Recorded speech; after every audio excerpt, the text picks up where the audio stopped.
pourrait-il que ce bébé soit déjà irréversiblement programmé pour être gros à l'âge de 40 ans? Se pourrait-il qu'avant la naissance, il se passe quelque chose qui nous prédispose à avoir plus de poids que nous devrions en avoir? Se pourrait-il que de génération en génération, nous perdions peu à peu notre capacité de rester minces? Peu importe tous nos efforts. Les chercheurs en obésité commencent à croire que les problèmes de poids ne sont pas uniquement causés par l'écart entre les calories absorbées et les calories dépensées. Nous sommes en contact avec 50 substances chimiques qui peuvent changer la façon dont on absorbe les calories. Si on leur donne de faibles doses, on obtient de grosses souris. De récentes recherches démontrent que notre gain de poids est relié à notre mode de vie, mais aussi à certaines substances chimiques.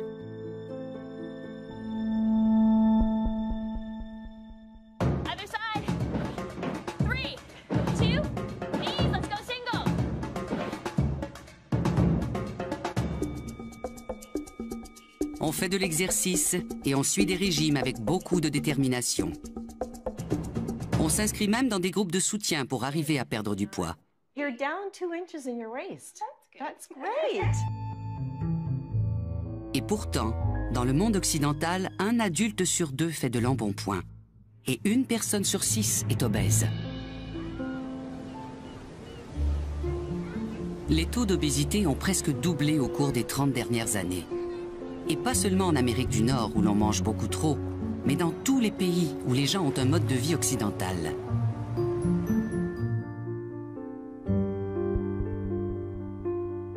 Depuis l'an 2000, les experts en obésité du monde entier essaient de comprendre une tendance assez étonnante.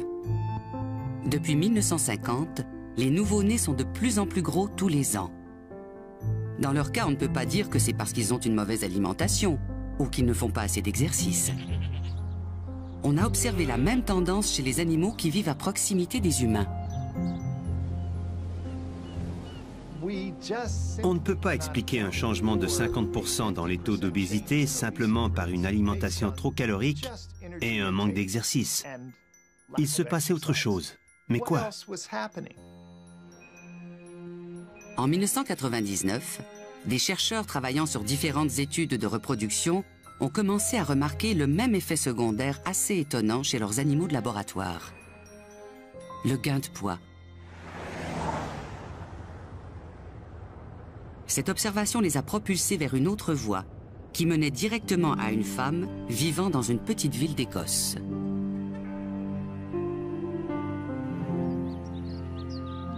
Nous sommes à Callander, à l'orée des Highlands. Paula Bailey Hamilton vit tout près de cette petite ville avec son mari et ses 4 enfants. Diplômée en médecine de l'université d'Oxford, cette spécialiste du métabolisme a entrepris en 1998 un projet de recherche personnelle assez remarquable. Après la naissance de mon 2e enfant, je n'arrivais pas à maigrir et j'en avais assez de porter les vêtements de mon mari, ses jeans et tout le bazar. J'ai essayé toutes sortes de régimes, mais je ne perdais pas de poids. La plupart des gens auraient fait de l'exercice. Paula Bailey Hamilton, elle, a fait de la recherche. J'ai lu un article portant sur les substances chimiques qui se trouvent dans notre environnement et qui ont des effets sur la flore et la faune. Elles agissent un peu comme de fausses hormones féminines. L'article portait sur les problèmes de reproduction, mais Paula Bailey Hamilton s'est tout de suite demandé s'il pouvait y avoir un lien entre ces substances chimiques de synthèse et son incapacité à perdre du poids. J'étais stupéfaite. J'étais une universitaire de haut niveau. J'étais médecin, je venais d'obtenir un doctorat de l'université d'Oxford et je n'avais jamais entendu parler de ces substances chimiques qui se trouvent dans notre environnement. Je trouvais ça incroyable qu'elles puissent causer des problèmes hormonaux. Je suis allée chercher un manuel dans ma bibliothèque pour voir si je pouvais trouver des passages traitant de l'effet des hormones féminines sur notre poids. Pouvait-elle causer l'embonpoint et l'obésité? Et j'ai trouvé. C'est ce qui a marqué le début d'une recherche assez intensive, qui a duré 3 ans. Pendant qu'elle épluchait les études scientifiques portant sur les substances chimiques de l'environnement, à la recherche de passages concernant les variations de poids, De l'autre côté de l'Atlantique, en Caroline du Nord, une chercheuse qui effectuait une recherche sur un estrogène de synthèse a reçu un message des gens qui s'occupaient de ces rats de laboratoire. Ils m'ont dit qu'il fallait revoir notre protocole d'utilisation des animaux parce que les souris étaient trop grosses pour les cages dans lesquelles on les avait mises. Retha Newbold étudiait les changements du système reproducteur causés par le DES, un estrogène de remplacement. Les souris auxquelles elle en avait donné avaient beaucoup grossi. Je ne remarquais pas les changements de masse corporelle parce que ma recherche portait sur l'appareil reproducteur. Dès que j'ai constaté le gain de poids, j'ai su que je devrais en tenir compte. À peu près au même moment, en Californie, un biologiste étudiait les effets du pesticide marin tributhylétain sur la vie marine. Il a d'abord été largement utilisé dans la peinture anti-salissure pour prévenir la prolifération d'invertébrés marins sur les coques de bateaux. Bruce Blomberg a découvert que le tributhylétain pouvait stimuler la croissance des cellules adipeuses dans une boîte de pétri. Il a ensuite reproduit l'expérience avec des grenouilles. On a donné du tributhylétain à des grenouilles à un moment critique de leur développement et, à notre grand étonnement, leurs testicules se sont transformés en masse adipeuse. Le pesticide avait transformé une partie de l'appareil reproducteur en tissu adipeux.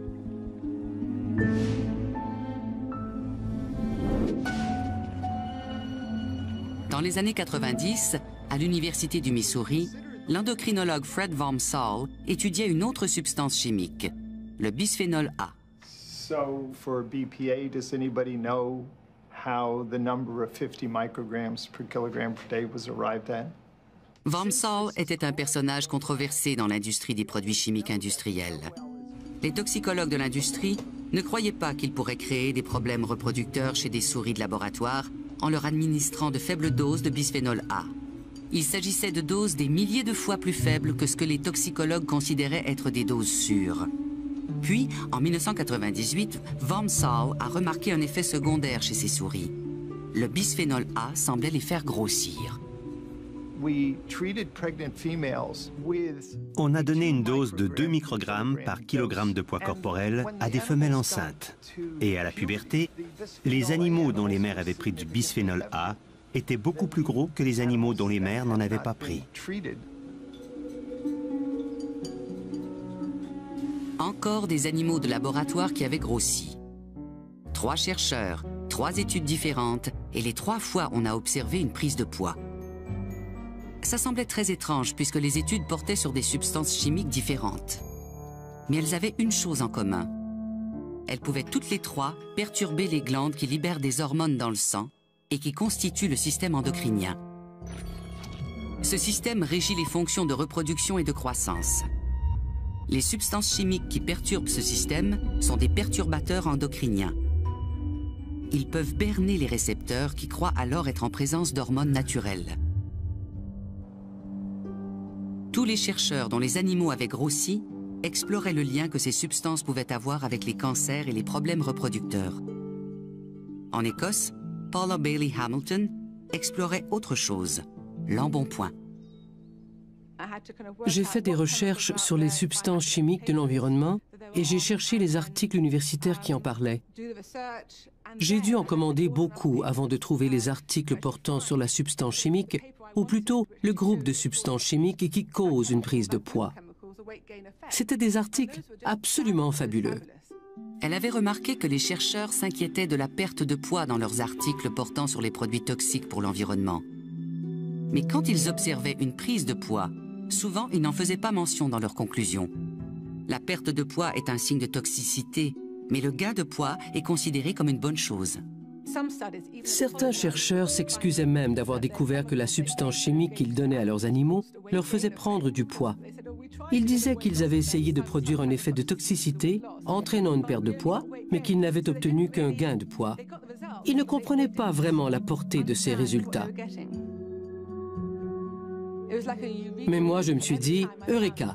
Chaque fois que je trouvais un nouveau groupe de substances chimiques qui causait une prise de poids chez les humains ou les animaux, je n'en revenais pas.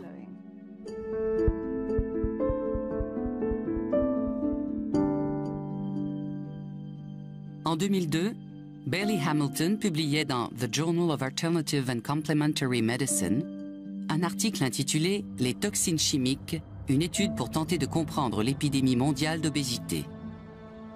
Les recherches que Bailey Hamilton effectuait en amateur ont attiré l'attention de certains chercheurs professionnels. Jerry Handel, le patron de Retha Newbold à l'Institut national des sciences de l'environnement et de la santé des États-Unis, avait déjà entendu parler de ces souris qui faisaient de l'embonpoint.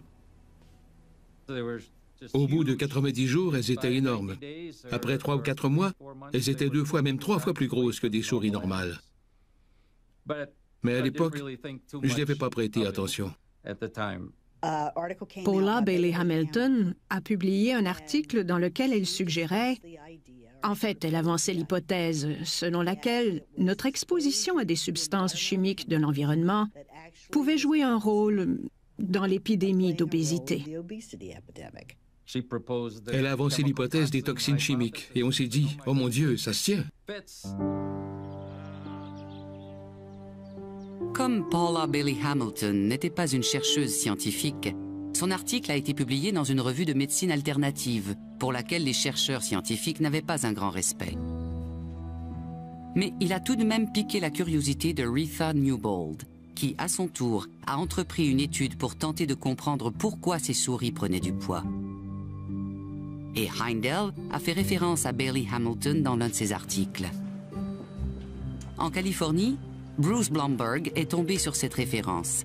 Il a lu l'article de Paula Bailey Hamilton. Il s'est souvenu des drôles de dépôts adipeux de ces grenouilles et il s'est dit, si quelque chose peut reprogrammer les animaux de laboratoire avant la naissance, qu'en est-il des humains?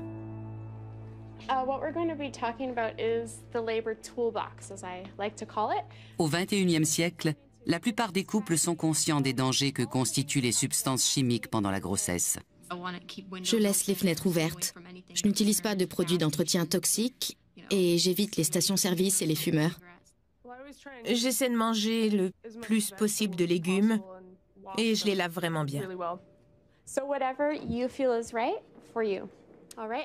Même si elles n'en connaissent pas le nom, ces femmes faisaient référence à un nouveau domaine de recherche, celui des origines fétales. Cette théorie est fondée sur l'hypothèse que certaines maladies humaines de l'âge adulte peuvent prendre leur source avant la naissance, dans le fœtus.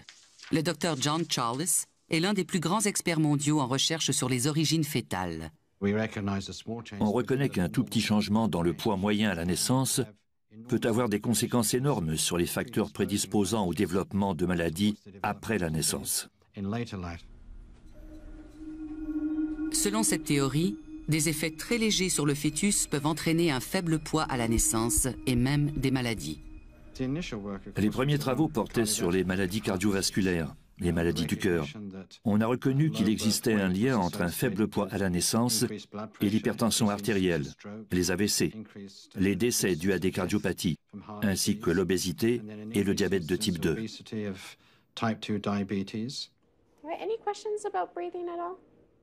Selon la théorie des origines fétales, les bébés ayant un poids insuffisant à la naissance pourraient faire de l'embonpoint à l'âge adulte.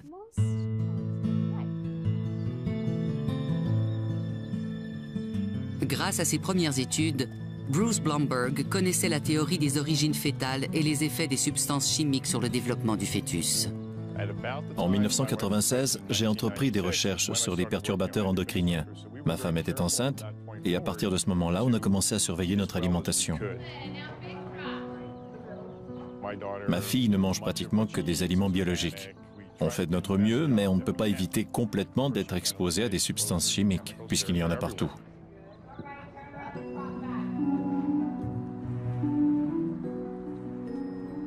Blomberg avait déjà observé qu'un certain pesticide provoquait une prise de poids chez les grenouilles. Et il voulait voir s'il pouvait reproduire des résultats chez un animal plus près des humains sur le plan génétique. La souris. L'équipe de Blomberg a donc administré de faibles doses de tributylétain à des souris enceintes. Puis, Blomberg a attendu. Si les souris donnaient naissance à de gros bébés, y aurait-il lieu de s'inquiéter pour les bébés humains?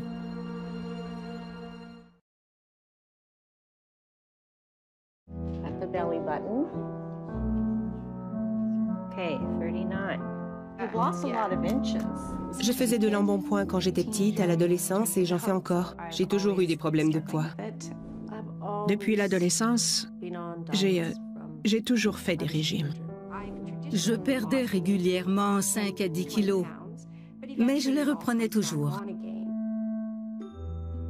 Personne ne veut être gros. L'embonpoint peut mener à certaines maladies.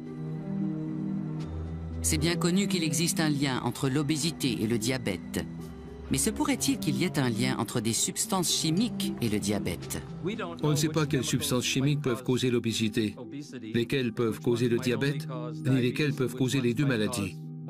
Parce qu'à bien des égards, elles sont intimement liées. Il y a 20 ans, on comptait environ 30 millions de diabétiques dans le monde entier. Aujourd'hui, on en compte 250 millions. Comme l'excès de poids peut aussi être une cause de cancer, dans les pays ayant le plus haut taux d'obésité au monde, les États-Unis, on estime que 14% des cancers chez les hommes et 20% chez les femmes sont causés par un excès de poids. Mais la plupart des gens ne pensent pas d'abord à leur santé. Ils se préoccupent surtout de leur apparence. Il existe une pression énorme pour ne pas devenir gros. Personne n'aime se regarder dans le miroir et voir des bourrelets un peu partout. Aucun enfant ne veut être gros. Mais les enfants le deviennent malgré leurs efforts pour rester minces. Et on se demande pourquoi. En 2003, Blumberg et une poignée d'autres chercheurs avaient déjà commencé à se douter que les perturbateurs endocriniens chimiques jouaient un rôle dans la prise de poids. Blumberg avait donné du tributylétain à des souris enceintes. Si leur bébé avait une surcharge pondérale à la naissance, est-ce que ça voudrait dire que chacune des cellules adipeuses était plus grosse ou qu'il y avait un plus grand nombre de cellules adipeuses? Le nombre de cellules adipeuses dans notre corps est déterminé à la fin de la puberté. Ce nombre peut augmenter, mais il ne peut pas diminuer. Ce nombre de cellules adipeuses constitue notre capital d'adipocytes. À l'âge adulte, on prend ou on perd du poids principalement en augmentant ou en réduisant la graisse stockée dans les cellules. Avant la puberté, il est possible que le nombre de cellules adipeuses augmente parce qu'on s'alimente mal. Et une fois que le nombre de cellules adipeuses est augmenté, on a changé notre capital d'adipocytes. C'est ce capital que notre corps maintiendra.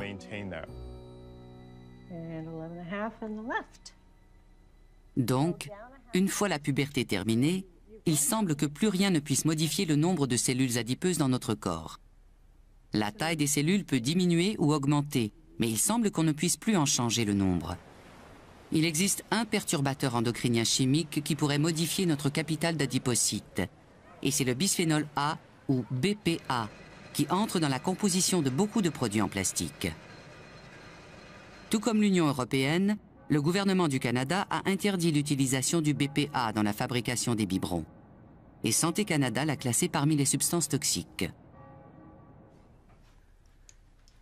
Mais on trouve encore du BPA dans beaucoup d'articles de maison.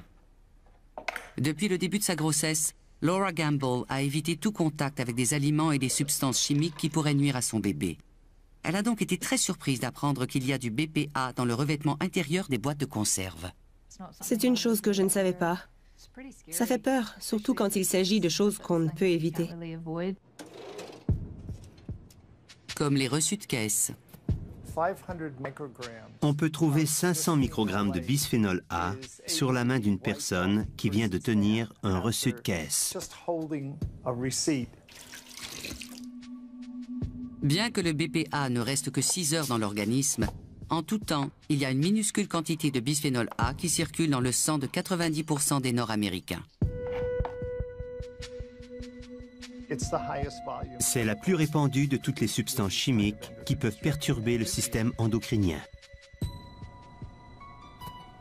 Au cours de ses premières études, Vomsal a donné à des souris des doses de BPA équivalentes à la quantité qu'une personne risque d'absorber quotidiennement, 2 microgrammes par kilogramme de poids corporel par jour. Avant ces études, la dose la plus faible était de 50 000 microgrammes par kilogramme par jour. On fait extrêmement peur à la communauté réglementaire qui avait établi que la dose de 50 000 microgrammes était sûre et était de beaucoup supérieure à celle qu'on utilisait dans nos études. Wormsall et Blomberg s'inquiètent tous deux de ce qu'ils considèrent être une faille critique dans le domaine de la toxicologie traditionnelle. Pendant leur formation, les toxicologues apprennent à administrer une substance chimique à des animaux selon une dose qui tue la plupart des animaux. Puis, ils réduisent la dose pour trouver une dose qui ne tue que la moitié des animaux. C'est la dose létale 50 ou DL50. Et ils continuent de réduire la dose jusqu'à ce qu'ils trouvent une dose qui ne tue aucun animal et même qui ne produit aucun effet visible. Pour plus de sécurité, l'industrie réduit encore jusqu'à 1000 fois la dose avant de commercialiser la substance chimique. C'est un processus descendant.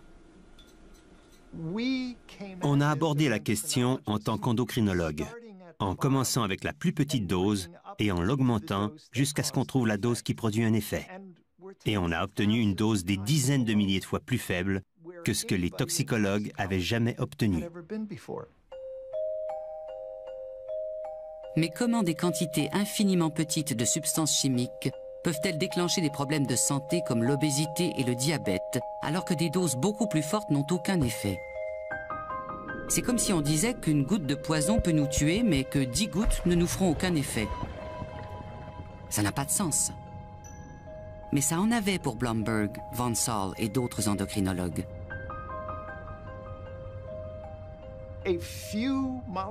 Quelques molécules d'hormones à très faible dose s'attachent à leurs récepteurs et stimulent la cellule pour qu'elle produise plus de molécules d'hormones et devienne plus sensible à cette hormone.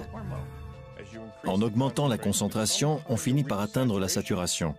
Et on ne peut plus susciter de réaction parce qu'on a épuisé tous les récepteurs disponibles. Toutefois, à un pourcentage de saturation d'à peu près 50%, les gènes qui pourraient produire plus de récepteurs deviennent inactifs et d'autres gènes qui inhibent la réaction s'activent. Sans ces médiateurs de réaction, ces sites d'amarrage, les hormones ne peuvent plus rien faire et la réaction disparaît. On a découvert qu'en quantité minuscule, certaines substances chimiques pouvaient avoir un effet sur le système endocrinien des animaux de laboratoire, alors qu'en plus grande quantité, elles n'ont aucun effet. Mais l'industrie chimique n'y croyait pas. Elle a commandé ses propres études, mais n'a pas pu reproduire ces effets indésirables lors d'expériences à faible dose. Les études à faible dose sur les animaux sont très difficiles à réussir, et les organismes de santé ne savaient pas qui croire. Comme on ne peut pas tester sur les humains des substances chimiques qui pourraient être toxiques, les organismes étaient coincés et devaient attendre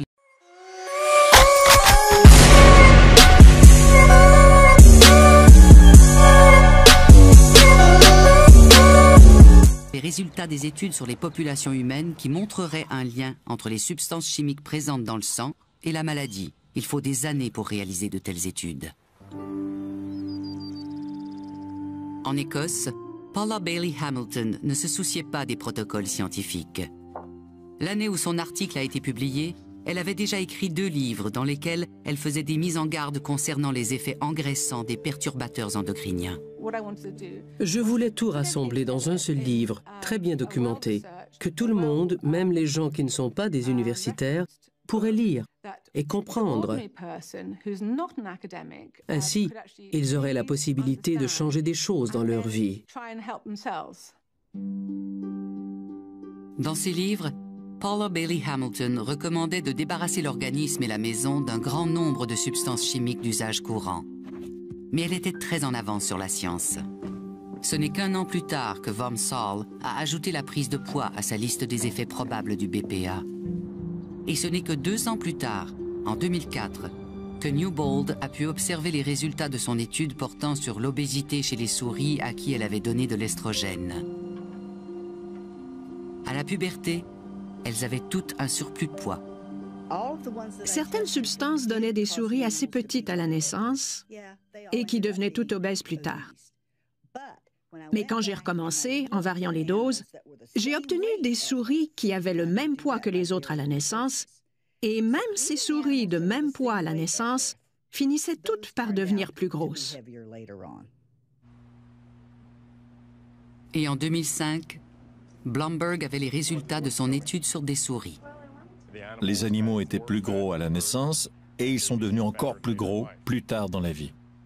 C'étaient des souris qui pouvaient faire de l'exercice de façon normale et qui mangeaient les mêmes aliments en même quantité que les souris qui n'avaient pas été exposées. Et ces souris deviennent de 10 à 15% plus grosses à l'âge adulte.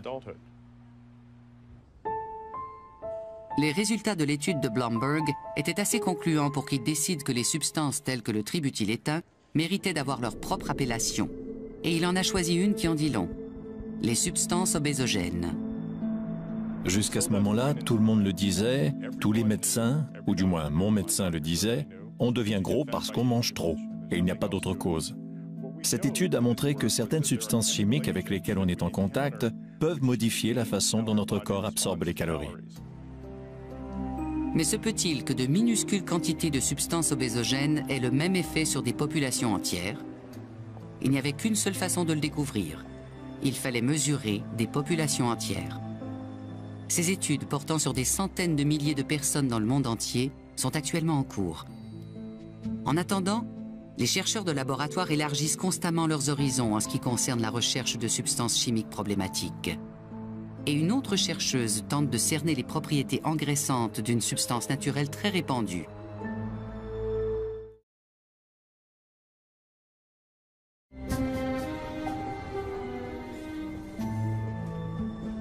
Est-il possible que ces substances chimiques causent l'obésité? Absolument.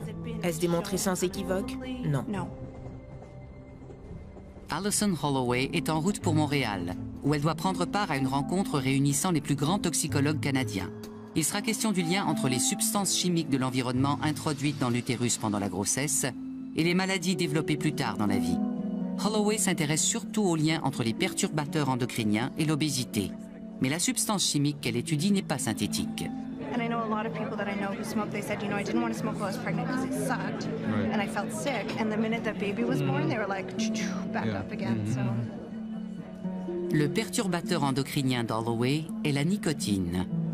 Au début de mes recherches dans ce domaine en 2004, des études épidémiologiques laissaient entendre que les bébés nés de mères fumeuses risquaient davantage de devenir obèses. Il est bien connu que les femmes qui fument pendant la grossesse ont des bébés de faible poids. Mais selon la théorie des origines fétales, à cause d'un phénomène de rattrapage, ces enfants pourraient faire de l'embonpoint plus tard dans la vie. Si on associe le tabagisme pendant la grossesse à un faible poids à la naissance, on devrait aussi pouvoir l'associer à un risque plus élevé d'hypertension, de diabète et d'obésité. À l'université McMaster, Holloway fait des tests sur des rats. On leur donne 1 mg de nicotine par kilo de poids corporel par jour en injection, ce qui produit des taux de cotinine, le principal métabolite de la nicotine dans le sang du rat, qui correspondent aux taux observés chez des fumeurs modérés. Les rats sont plus gros, et ils le sont aussi dans les autres laboratoires où l'on fait des tests avec la nicotine. On a produit des données qui démontrent que la nicotine agit directement sur les cellules bêta, qui sécrètent l'insuline dans le pancréas. Ce qui perturbe le système endocrinien. Si l'hypothèse des substances obésogènes se vérifie, il se pourrait que la nicotine figure dans la liste des substances coupables. Il y a environ 20 substances chimiques que l'on croit être obésogènes. On peut les trouver dans des centaines de produits d'usage courant, allant des boîtiers d'appareils électroniques, aux cols dentaires et aux produits d'entretien, sans oublier les herbicides, les pages couvertures des magazines, les produits capillaires, les tapis et les cafetières. Hi, Tina. Hi, how are you? I'm good. Ces substances chimiques sont mesurées dans les liquides corporels de volontaires et de leurs enfants dans le cadre de larges études effectuées dans le monde entier. Since visit 1, have you had any mercury silver dental fillings replaced? No. Les chercheurs suivent ensuite l'état de santé des participants pendant de nombreuses années. C'est la seule façon sûre de découvrir les effets sur les êtres humains. Have you ever been exposed to coal products from hot asphalt or tar roofing material? No. Okay, and how frequently? Tina Iacobucci est l'une des 2000 femmes qui participent à une étude canadienne portant sur les substances chimiques de l'environnement et les effets qu'elles peuvent avoir sur les nouveau-nés. Je fais tout ce que je peux pour ne pas m'exposer à des produits toxiques pour l'environnement. Mais je sens qu'on ne peut pas faire autrement qu'être en contact avec certains produits. Et je voulais savoir à quoi j'étais exposée.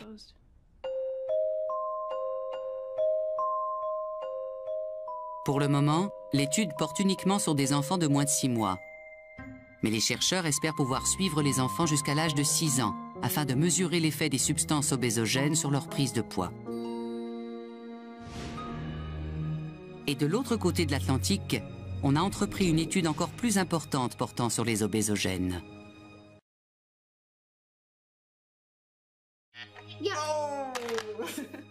Je ne connaissais rien aux problèmes d'obésité ni à leur lien avec les substances chimiques quand Diana est née. C'était il y a 4 ans. Juliette Legler élève ses 2 enfants dans la petite ville d'Apeldoorn à 1 heure d'Amsterdam.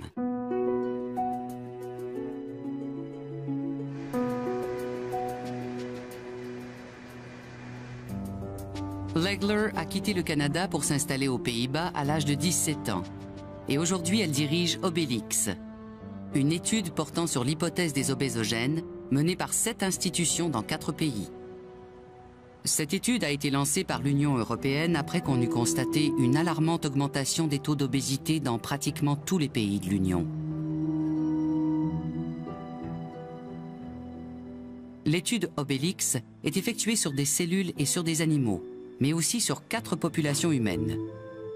C'est à l'aide de la nouvelle science de l'épigénétique qu'Obélix étudie les effets des substances chimiques sur le développement humain. L'épigénétique décrit comment des gènes identiques chez plusieurs personnes peuvent s'exprimer de façon différente. Notre ADN n'est pas modifié par ces substances chimiques, mais la façon dont l'ADN s'exprime et les protéines qui se forment pendant le développement peuvent être modifiées par une exposition à ces substances chimiques. Pendant le développement rapide de l'enfant dans l'utérus, les substances chimiques pourraient instruire des gènes spécifiques pour qu'ils s'expriment en favorisant une légère prise de poids. Et cet effet peut se reproduire de génération en génération. L'équipe de Juliette Legler va étudier cette possibilité à l'aide de son organisme modèle préféré, le poisson zèbre. Le poisson zèbre est un excellent modèle pour le développement de la vie. Beaucoup de gènes qui jouent un rôle dans la différenciation des cellules et des organes pendant le développement sont les mêmes chez les humains et chez ce poisson. Si on expose un petit embryon de poisson, on peut observer des changements dans la façon dont le poisson stocke les lipides à partir du sac vitellin. En d'autres mots, on peut faire grossir un poisson avec des substances chimiques. Les 4 populations humaines participant à l'étude Obélix se trouvent en Slovaquie, en Belgique, aux Pays-Bas et en Norvège.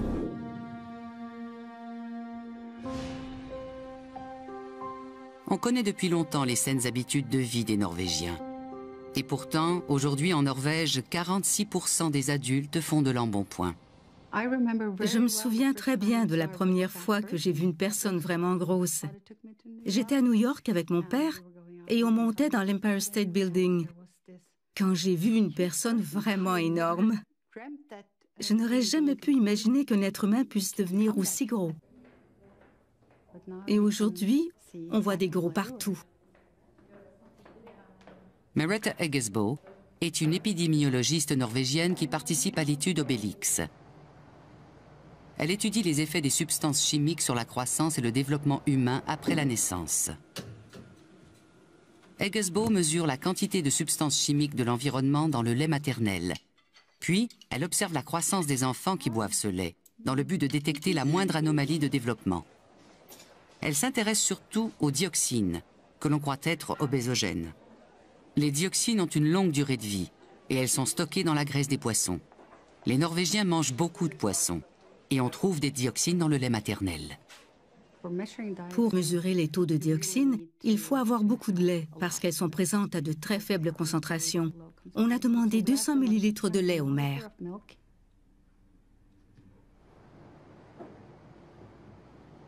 Voici l'un des 170 congélateurs remplis de lait maternel. Eggesbo espère avoir 3000 couples mère-enfant dans le groupe qu'elle étudie.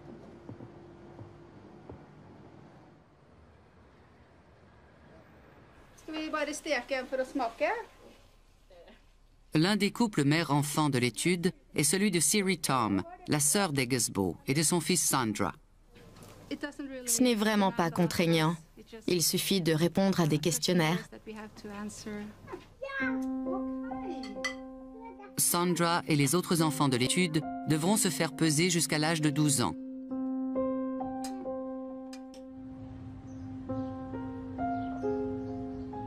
Eggesbo a elle-même 3 enfants et la plus jeune vit toujours à la maison. J'ai entendu parler des substances chimiques de l'environnement 1 an après sa naissance. J'aurais sans doute fait bien des choses différemment. Il y a beaucoup de substances chimiques en usage dans l'Union européenne, plus de 100 000. Et personne ne vérifie si elles peuvent faire du tort aux enfants, si elles peuvent causer des troubles développementaux ou neuropsychologiques. On ne fait aucun test. On s'inquiète jusqu'à un certain point de leurs effets carcinogènes, mais pas du tout de savoir si elles peuvent nuire à la santé de nos enfants et de nos bébés. Je trouve ça incroyable.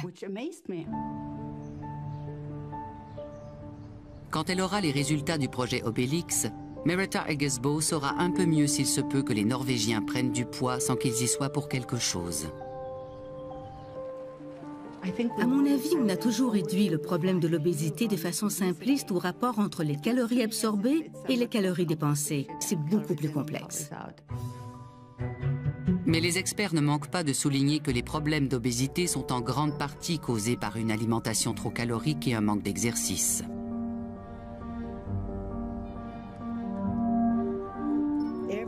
Tout le monde reconnaît le fait que l'alimentation et l'exercice jouent un rôle dans les problèmes d'obésité et de diabète.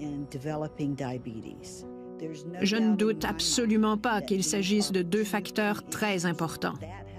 Ce fait n'a pas changé.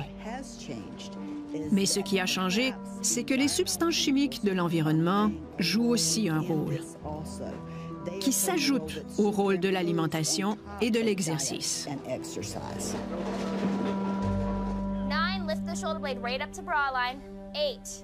L'exercice et l'alimentation ont toujours leur importance, et peut-être encore plus aujourd'hui.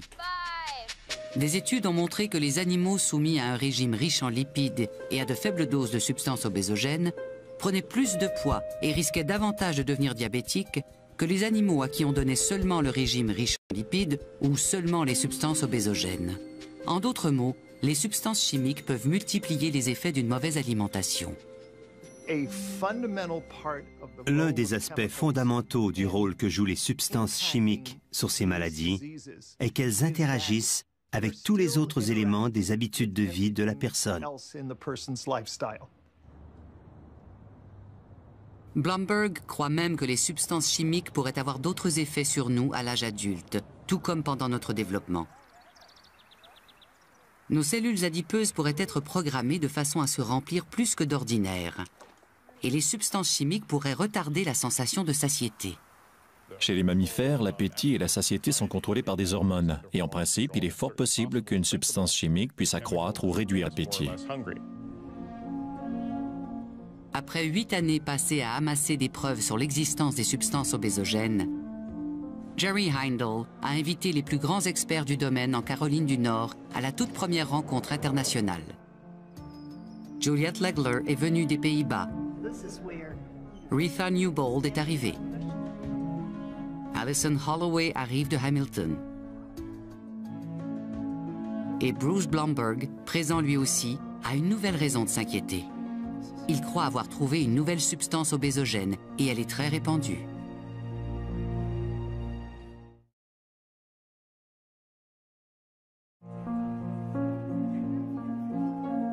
Environ 200 experts universitaires et gouvernementaux en matière de diabète, d'obésité, d'endocrinologie et de toxicologie sont réunis en Caroline du Nord.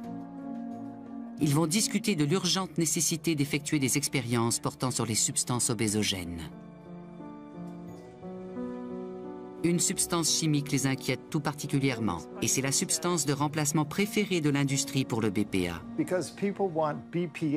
Comme les gens exigent des produits sans BPA, on l'a remplacé par le bisphénol S. Mais le problème, c'est que le BPS et le BPA sont tous deux des substances chimiques estrogéniques. On n'a aucune raison de croire que le bisphénol S sera beaucoup plus sûr que le bisphénol A.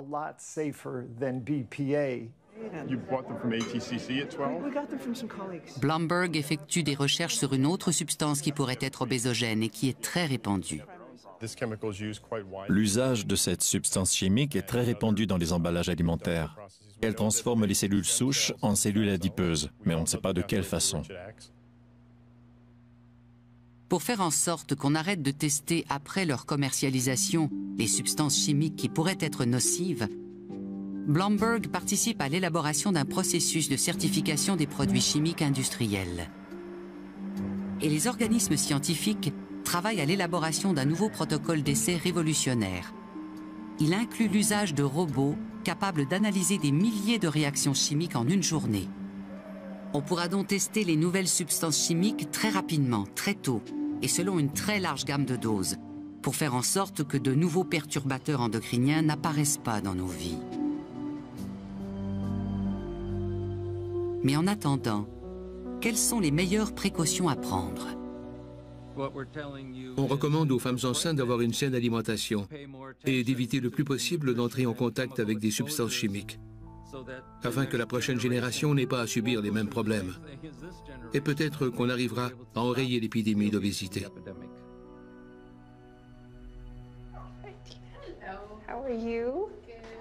Tina Iacobucci, la jeune femme qui participe à l'étude canadienne, a eu son bébé.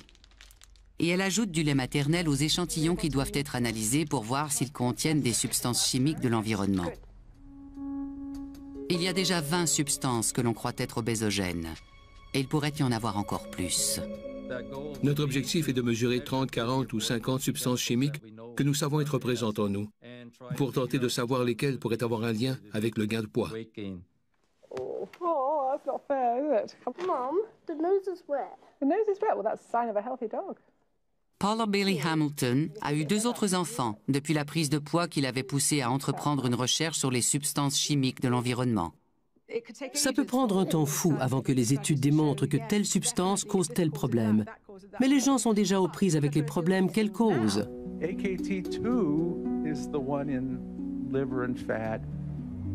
Beaucoup de chercheurs croient qu'il est temps d'appliquer le principe de précaution. L'application la plus extrême du principe de précaution consisterait à considérer toutes les substances chimiques nocives, jusqu'à preuve du contraire. Présentement, c'est l'inverse. On effectue un minimum d'analyse de toxicité pour pouvoir les approuver, et elles restent ensuite dans notre environnement jusqu'à ce qu'on prouve, hors de tout doute raisonnable, qu'elles sont nocives. S'il faut attendre d'avoir des preuves humaines, c'est un échec. L'exposition à ces substances chimiques pendant le développement fait en sorte que les gens sont programmés pour devenir obèses. Et c'est un phénomène qui va se reproduire de génération en génération. Je trouve qu'il y a vraiment lieu de s'inquiéter. Il faut se concentrer sur la prévention.